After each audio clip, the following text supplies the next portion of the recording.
Avinash institute of education में आप सभी का स्वागत है। मैं हूं अविनाश मिश्रा।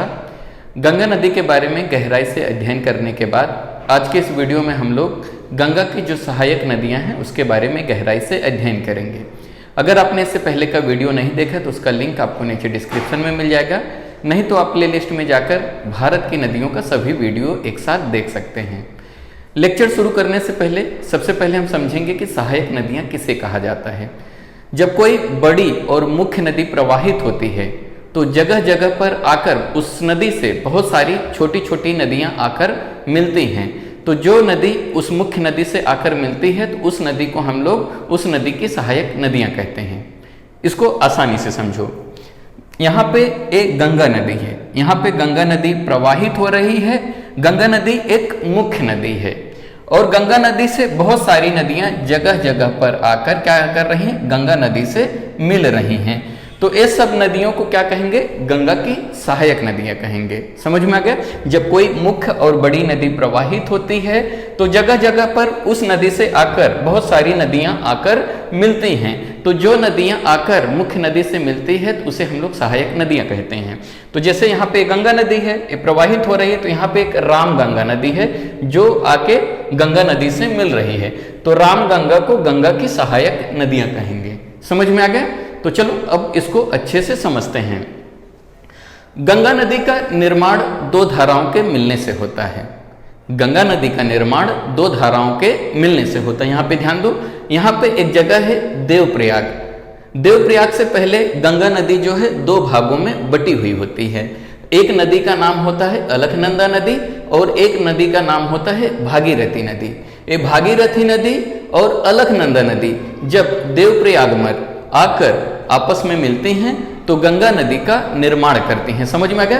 तो देवप्रयाग के बाद इसे गंगा नदी कहा जाता है। तो देवप्रयाग से पहले गंगा नदी जो है दो धाराओं में बटी हुई होती है। कौन सी नदी? एक धारा को हम लोग अलकनंदा नदी कहते हैं और एक धारा को हम लोग भागीरथी नदी कहते हैं। तो आइए देवप्रयाग से पहले गंगा नदी के बारे में अध्ययन करते हैं। अलकनंदा नदी का उद्गम कहाँ से होता है, सबसे पहले आप इसको समझो। यहाँ पे एक जगह है उत्तराखंड में जिसका नाम है सतोपंथ हिमानी।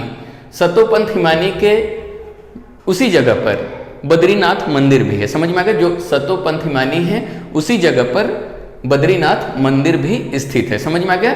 तो वहां से एक नदी निकलती है जिसे हम लोग विष्णु गंगा नदी कहते हैं और एक नदी और निकलती है जिसे हम लोग धौली गंगा नदी कहते हैं। तो विष्णु गंगा नदी और धौली गंगा नदी विष्णु प्रयाग में आकर आपस में मिलती हैं तो अलकनंदा नदी का निर्माण करती हैं। फिर से समझो। धौली गंगा नदी, विष्णु गंगा नदी विष्णु प्रयाग में आकर आपस में मिलती हैं और अलकनंदा नदी का निर्माण करती हैं। फिर ये नदी आगे प्रवाहित होती है नंद प्रयाग। एक जगह है नंद प्रयाग में एक नदी और आकर मिलती है जिसे हम लोग नंदाकिनी नदी कहते हैं। समझ में आ गया। नंदाकिनी नदी कहाँ पे मिलती है? नंद प्रयाग में। किससे मिलती है? अलकनंदा नदी से। समझ में आ गया। फिर अलकनंदा नदी आगे बहती है, एक जगह है जिसका नाम है कर्ण प्रयाग। कर्ण प्रयाग में एक नदी और अलकनंदा नदी से आके मिलती है, उस नदी को हम लोग पिंडार नदी कहते हैं। समझ में आ गया। तो कभी कभी आपसे प्रश्न पूछा जाता है बाएं तट और दाएं तट पर मिलने वाली नदियों के नाम लिखो। तो याद रखना, ये नदी अगर इधर प्रवाहित हो रही है इस तरफ को हम लोग बाईं तट कहेंगे और इस तरफ को हम लोग दाईं तट कहेंगे। समझ में आ गया। अगर मैं ऐसे खड़ा हो जाऊं तो इधर देख लो, ये दायां हो गया और ये बायां हो गया अगर नदी इधर बह रही है। समझ में आ गया। तो ये जो धौली गंगा नदी, नंदाकिनी नदी, पिंडार नदी जो है बाईं तट पर आकर अलकनंदा नदी से मिलती हैं। किधर से आती हैं?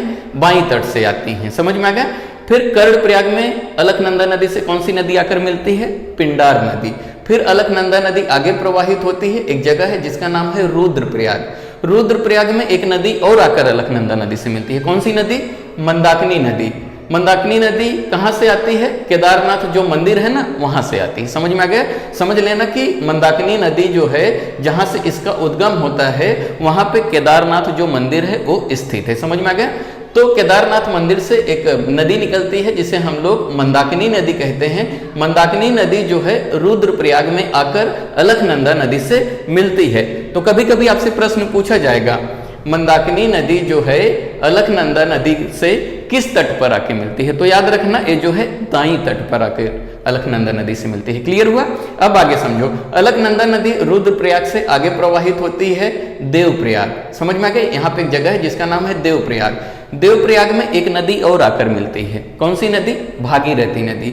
भागीरथी नदी और अलकनंदा नदी जब देवप्रयाग में आपस में मिल जाते हैं तो इसके बाद इस नदी को हम लोग गंगा नदी कहते हैं। यानी कि गंगा नदी का निर्माण दो धाराओं के मिलने से होता है। समझ में आ गया? जब भागीरथी नदी और अलकनंदा नदी देवप्रयाग में आकर आपस में मिलती हैं तो गंगा नदी का निर्माण करती हैं। समझ में आ गया? तो भागीरथी नदी का उद्गम कहाँ से होता है? तो उत्तराखंड के गंगोत्री हिमानी से होता है। क्लियर हुआ? अब आगे समझो, इसके बाद देवप्रयाग के बाद इस नदी को हम लोग गंगा नदी कहते हैं। तो गंगा नदी जो है उसके बाद आगे जो है हरिद्वार में, यहाँ पे एक जगह है जिसे हम लोग हरिद्वार कहते हैं। समझ में आ गया? हरिद्वार में जो है गंगा नदी पर्वतीय क्षेत्रों को छोड़कर मैदानी भाग में प्रवेश करती है। हरिद्वार से पहले जो है गंगा नदी जो है पहाड़ी क्षेत्रों में प्रवाहित होती है। तो हरिद्वार के बाद जो है गंगा नदी मैदानी क्षेत्रों में क्या होती है? प्रवाहित होने लगती है। तो कभी कभी प्रश्न पूछा जाता है कि गंगा नदी जो है किस जगह पर मैदानी प्रवेश में प्रवेश करती है? तो याद रखना वो जगह है हरिद्वार।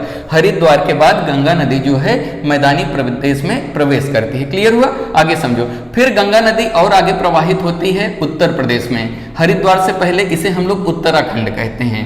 उसके बाद ये जो है उत्तर प्रदेश में जो है प्रवेश करती है तो एक जगह है जिसे कन्नौज कहते हैं। समझ में? यहाँ पे एक जगह है कन्नौज। कन्नौज में गंगा नदी से एक नदी आकर मिलती है। उस नदी को हम लोग रामगंगा नदी कहते हैं जो कि उत्तराखंड से निकलती है। रामगंगा नदी जो है कन्नौज में आकर गंगा नदी से मिलती है जो कि गंगा की पहली सहायक नदी है। समझ में आ गया?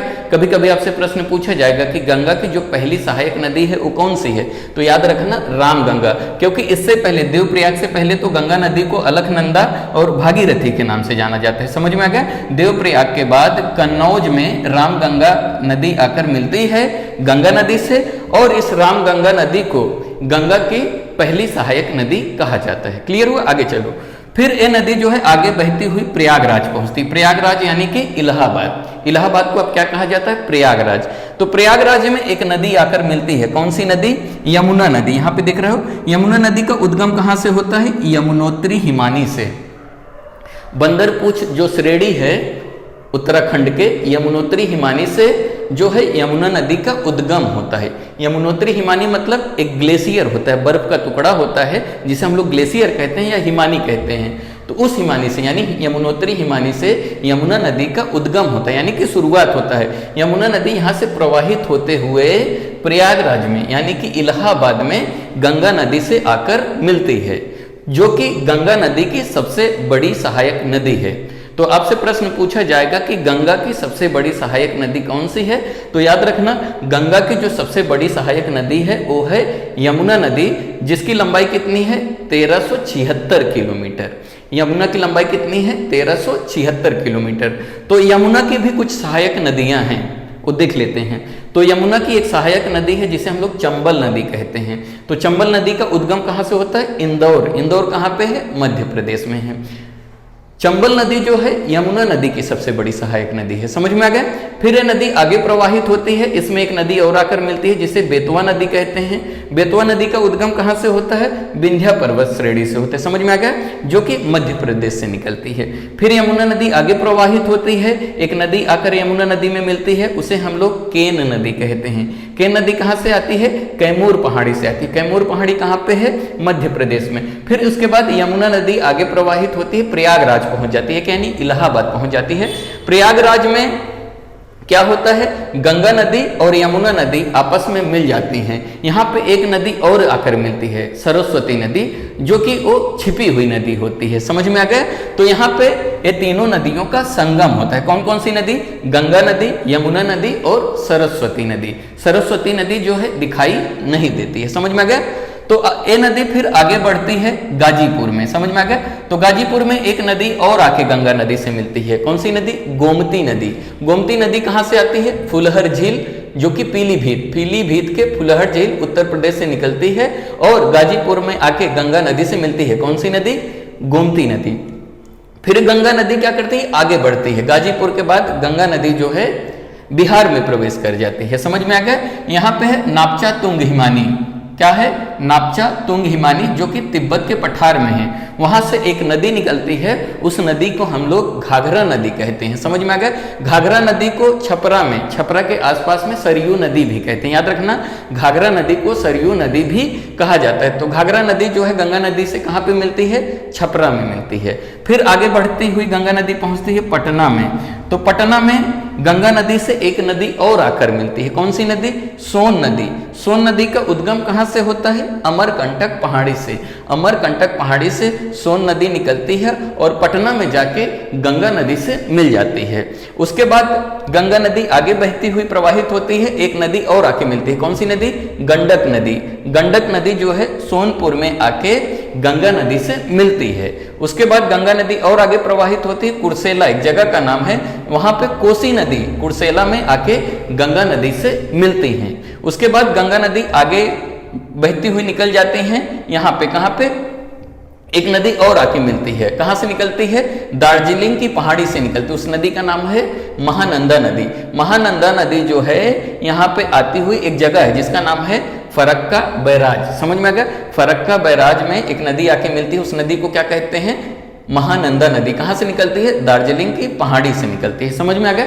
फिर गंगा नदी आगे आगे बहती हुई ये पश्चिम बंगाल है। समझ में आ गया। पश्चिम बंगाल में गंगा नदी क्या होती है, उसके बाद कई धाराओं में बढ़ जाती है। पश्चिम बंगाल के बाद गंगा नदी अलग अलग धाराओं में बढ़ जाती है। तो गंगा नदी आगे जब पश्चिम बंगाल में पहुंचती है तो दो धाराओं में बढ़ जाती है। तो एक धारा को हम लोग यहाँ पे बांग्लादेश में गंगा नदी को पद्मा के नाम से जाना जाता है। याद रखना, गंगा नदी क्या होती है, पश्चिम बंगाल के बाद कई धाराओं में बढ़ जाती है। तो गंगा नदी को बांग्लादेश में पद्मा के नाम से जाना जाता है। अगर आपसे पूछा जाएगा कि बांग्लादेश में गंगा को किस नाम से जाना जाता है, तो याद रखना पद्मा के नाम से जाना जाता है। ठीक है। और पश्चिम बंगाल में गंगा नदी को हुगली नदी कहते हैं।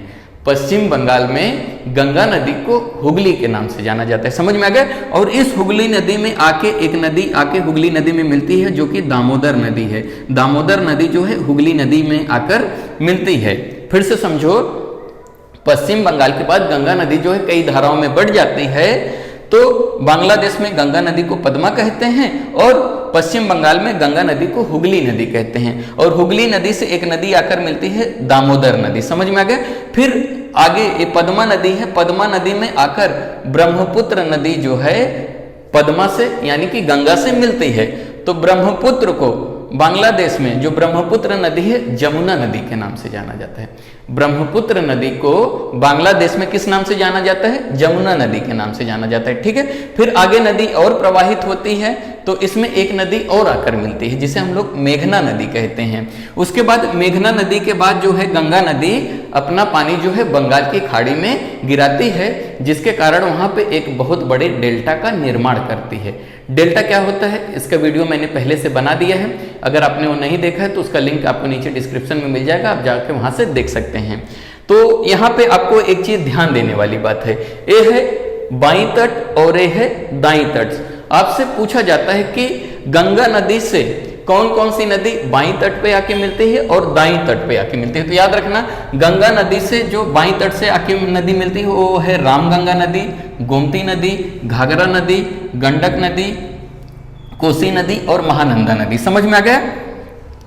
और दाईं तट से मिलने वाली नदी कौन कौन सी है, यमुना नदी है, सोन नदी है। समझ में आ गया। ये सब जो जैसे कि सोन नदी और यमुना नदी जो है कि गंगा नदी के दाईं तट पर आकर गंगा नदी से मिलती हैं।